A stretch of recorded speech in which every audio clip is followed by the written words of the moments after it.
Picture yourself on the stage of America's Got Talent. While everyone else is getting up, Simon Cowell is the center of attention. He doesn't have to clap, but he isn't. You've accomplished something uncommon when Simon appears moved and leans, back as though he's been struck by a flash of brilliance. In 2018, that was Courtney Hadwin. She stunned everyone with her strong voice at the age of 13. With Simon as her mentor and his label behind her, Courtney was headed for stardom. However, things didn't work out as planned. The support, the lights, and the renown all dimmed. What took place? In what way did it go wrong? We're exploring the rise today, fall, and Courtney Hadwin's unanticipated voyage. Now, where is she? Let's investigate. Childhood, just a kid. Simon Cowell frequently claims that he never sheds a tear. He is the rugged guy who has accomplished everything without blinking an eye, including building stars and shattering aspirations. However, he nearly started crying when he heard Courtney Hadwin sing for the first time. On the surface, Courtney's path appears to be simple, but the reality is far more complicated. And America's Got Talent was the first step. Let's review Courtney's journey to the program before delving into her AGT experience. Born on July 6, 24th, Courtney was raised in Hesleden, a small former mining community in County Durham, northeast England, close to Hartlepool. Her parents, Paul and Anne-Marie, as well as her younger siblings, Paul and Melissa, reared her. Courtney's early upbringing was intertwined with music, as is the case with many gifted young vocalists. When she was a little child, she started singing at home. As she matured, she began to experiment with musical theater before using covers to find her voice. However, she didn't take her desire to sing seriously until she saw Connie Talbot on Britain's Got Talent. Courtney claims that she started singing properly at the age of 9 or 10. By the time she was 11, she was attending Hesleden Primary School, and soon after she enrolled at the academy at Shotton Hall, she sang Say Something by Christina Aguilera and A Great Big World at a lunchtime open mic. After being posted to Facebook, the video swiftly gained local attention. Her voice ability astounded her classmates, and several of them instantly encouraged her to discover her deep potential. She also took care to follow instructions. She loved to write and sing songs, after all.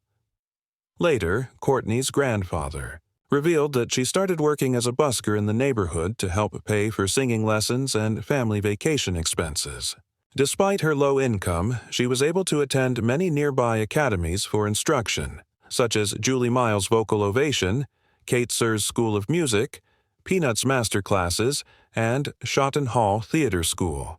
However, she didn't compete in her first significant competition until she was 25, when she made an appearance on Teen Star UK in Newcastle. With her performance of Bob Dylan's Make You Feel My Love, she advanced to the grand final and gained early attention for her unique voice. At the age of 12, Courtney received Hartlepool's Performer of the Year award the next year and advanced to the Beyond the Lights award ceremony as a finalist. She also tried out for Open Mic UK in 16, performing a rendition of Nothing Compares to You as part of her growing popularity on local stages.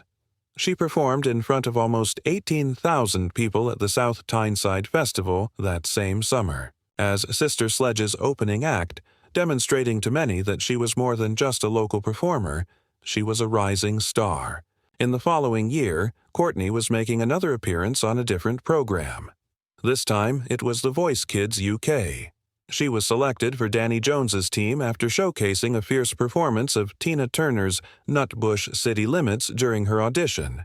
She performed Dancing in the Street to move to the battle round, sang I Got You, I Feel Good by James Brown to get to the semi-final, and ended the final with And I Am Telling You I'm Not Going, thereby placing as a finalist. Courtney earned a reputation for her unwavering work ethic throughout these formative years. She began taking lessons at the age of 11 and continued to do vocal exercises every day throughout her teens. Her performing style and her determination to achieve were developed throughout these formative years, which were based in her small-town upbringing and reinforced by open mic evenings, competitions, and live performances throughout northern England. And the fact that she had a solid support network ready to help her pursue her goals was very beneficial. From the start, Courtney's family's unflinching support helped to develop and continue her artistic career. Her mother acknowledged her undeveloped potential, stating the performance exceeded her expectations, and her father helped finance her goal by delivering pizzas and providing gas money so Courtney could travel throughout the Northeast to open mic shows and auditions. Her family really relocated to Los Angeles to assist her after she competed on The Voice Kids UK and then AGT. Her father, in particular, went back and forth to allow her to compete while she was still in school. Courtney's family continued to be her pillar of support despite the chaos of TV series, record deals, and worldwide recognition. She has publicly acknowledged that they helped her stay grounded, remind her of home, and maintain her passion rather than allowing it to become a source of pressure. Although her heart remained in Hesleden, their faith in her, rather than her notoriety or awards, provided her with a solid base that allowed her voice to transcend countries. Riding high on this support, Courtney gained enough notoriety and momentum by the early part of the 28th century to be asked to try out for Season 13 of America's Got Talent.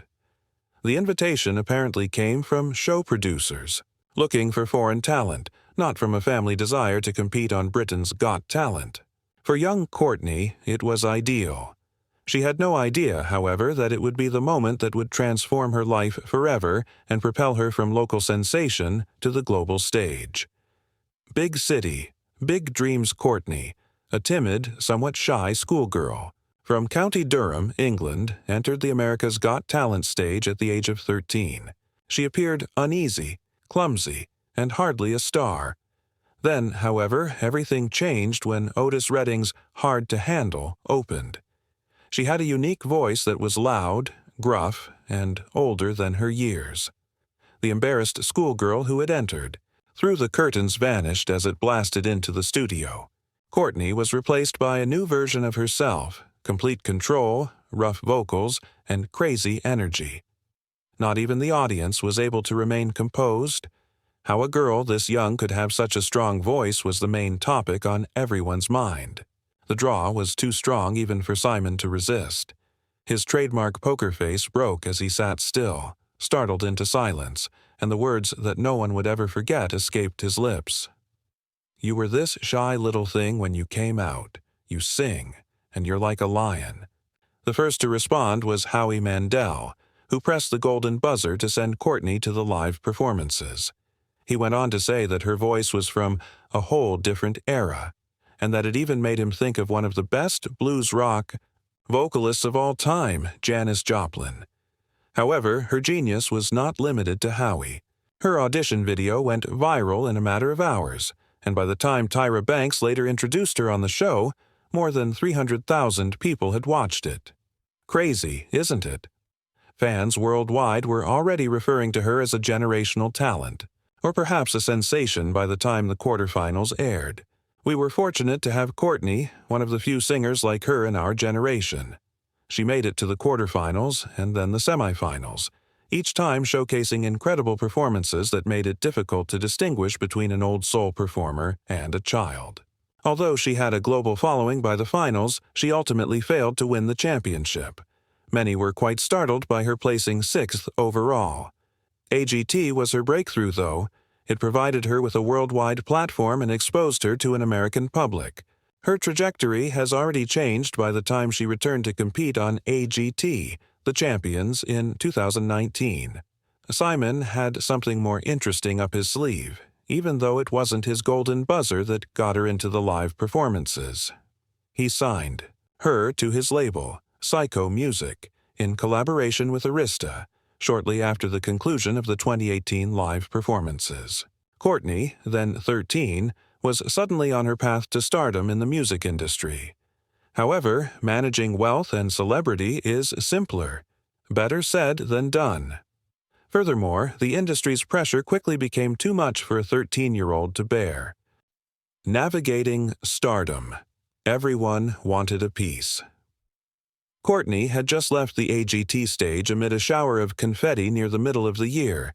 She was already in the spotlight, but the business was looking for more than a viral moment. A star was what they want. Not long after, there was instant stardom. Talk shows and news pieces all over the world featured her audition. She was dubbed the British soul sensation, the next Janis Joplin, or even the 13-year-old who sang like a legend by headlines. She quickly rose to fame in America and sparked a surge in interest in the United States. K. Then December arrived, and with it the transaction that transformed Courtney's life. At the age of 14, Courtney agreed to a long-term publishing and recording deal with Arista Records and Psycho Music. She said in interviews conducted,